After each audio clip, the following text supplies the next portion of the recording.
Hello friends, welcome back to my channel. जय श्री कृष्णा। चलिए जानते हैं कि मरते वक्त शकुनी ने भगवान श्री कृष्ण से क्या पूछा। महाभारत की गाथा में कौरवों के मामा श्री शकुनी को अपनी कुटिल बुद्धि के लिए विख्यात माना जाता है। छल कपट और दुष्कृत्यों में माहिर शकुनी ने युद्ध तक पांडवों के विनाश के लिए कई चालें चली। कहते हैं कि इन्हीं चालों के कारण पांडवों के जीवन में उथल पुथल रही और अंत में युद्ध हुआ। शकुनी गंधार नरेश राजा सुबल के पुत्र थे। शकुनी का जन्म गंधार के राजा सुबल के राज्य में हुआ था।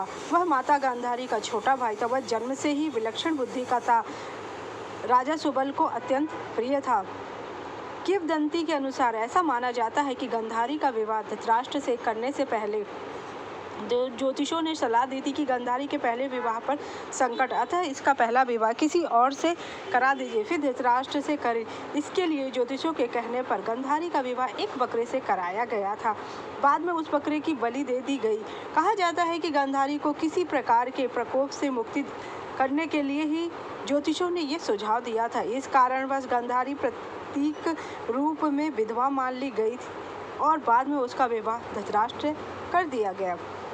गांधारी एक विधवा थी। यह सच्चाई बहुत समय तक कौरव पक्ष को पता नहीं चली। यह बात जब महाराज धृतराष्ट्र को पता चली तो वे बहुत क्रोधित हो उठे। उन्होंने समझा कि गांधारी का पहले किसी से विवाह हुआ था और वह ना मालूम किस कारण मारा गया। धृतराष्ट्र के मन में इसको लेकर दुख उत्पन्न हुआ। उन्होंने इसका दोषी गांधारी के पिता राजा सुबल को माना। धृतराष्ट्र ने गांधारी के पिता राजा सुबल को पूरे परिवार सहित कारागार में डाल दिया।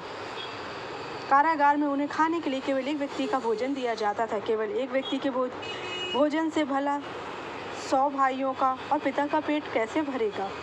राजा सुबल ने यह निर्णय किया कि वह यह भोजन केवल उनके सबसे छोटे पुत्र को देंगे ताकि उनके परिवार का कोई तो जीवित रह सके, और वह था शकुनी। यह भी कहा जाता है कि विवाह के समय गांधारी के साथ उनका छोटा भाई शकुनी और आयु में वे बड़ी बहन की एक सखी हस्तिनापुर आई थी और दोनों ही यहीं रह गए थे।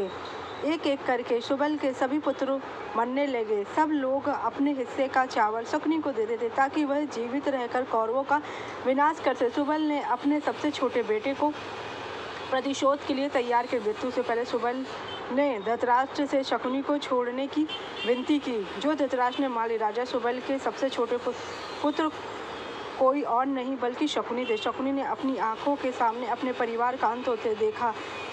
शकुनी बस जिंदा बचा और उसके पैर तोड़ दिए गए कि चाहे कभी भी अपने अपमान का वो परिवार की बदला जरूर ले। जब कौरवों में वरिष्ठ युवराज दुर्योधन ने यह देखा कि केवल शकुनी ही जीवित बचे हैं तो उन्होंने पिता की आज्ञा से उसे क्षमा करते हुए अपने देश वापस लौट जाने या फिर हस्तिनापुर में ही रहकर अपना राज्य देखने को कहा। शकुनी ने हस्तिनापुर रुक करने का निर्णय लिया।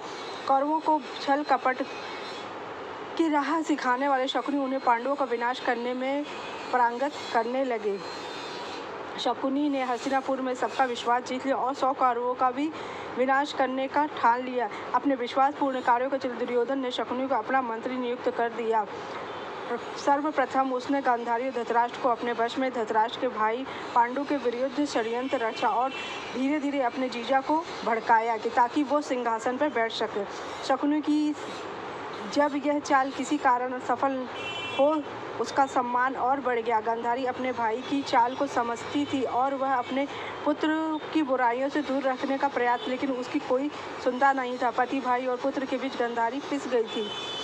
यह बहुत कम लोगों को मालूम होगा कि शकुनी के पास जो जुआ खेलने के लिए जो पासे थे वह उसके मृत पिता की हड्डियों के बने हुए थे, जो सिर्फ उसी की ही बात मानते थे। कुरुक्षेत्र के युद्ध में शकुनी ने दुर्योधन का साथ दिया। शकुनी जितनी नफरत कौरवों से करता था उतनी ही नफरत वह पांडव, क्योंकि उसे दोनों की ओर से दुख मिला था। पांडवों को शकुनी ने अनेक कष्ट दिए। भीम ने इसके अनेक अवसरों पर परेशान किया था। महाभारत युद्ध में सहदेव ने शकुनी के पुत्र का भी वध कर दिया और शकुनी का भी वध हुआ। शकुनी ने मरते समय भगवान श्री कृष्ण से कुछ भी नहीं पूछा था, क्योंकि वह जानता था कि वह सिर्फ अपने परिवार के और पिता की आज्ञा का पालन कर रहा है। ये एक योजना के तहत एक बार दुर्योधन ने शकुनी मामा के कहने पर भीम को जहर देने की योजना भी बनाई थी। शकुनी की योजना अनुसार पांडवों को लाक्षागृह में जलाने की भी योजना शकुनी ने ही बनाई थी। जब युधिष्ठिर को इंद्रप्रस्थ का राज मिल गया तो उन्होंने अपने राज्य के विस्तार के लिए राजस्व यज्ञ किया था। इस यज्ञ के चलने उनके राज्य का विस्तार हुआ और शक्तियाँ बढ़ गई। इस बढ़ती शक्ति से चिंतित होकर शकुनी दुर्योधन के साथ छल कपट की नई योजना बनाई और राज्य को जुए के साथ करके इशारे पे चलती पांडवों और द्रौपदी का अपमान कर कुरुक्षेत्र का युद्ध का बहुत बड़ा कारण खड़ा गया, जिससे कि वह दोनों भाई लड़े और पूरे खानदान का विनाश हो सके, क्योंकि वह षड्यंत्र करने में माहिर था। तभी तो उसने इतना बड़ा विनाशकारी युद्ध अपनी आंखों के सामने होने दिया। अगर शकुनी चाहता तो उन पासोस के द्रौपदी का अपमान होने से रोक सकता था। मेरी जानकारी अच्छी लगी हो तो मेरे चैनल को लाइक कीजिए, सब्सक्राइब कीजिए, शेयर कीजिए। Thank you so much.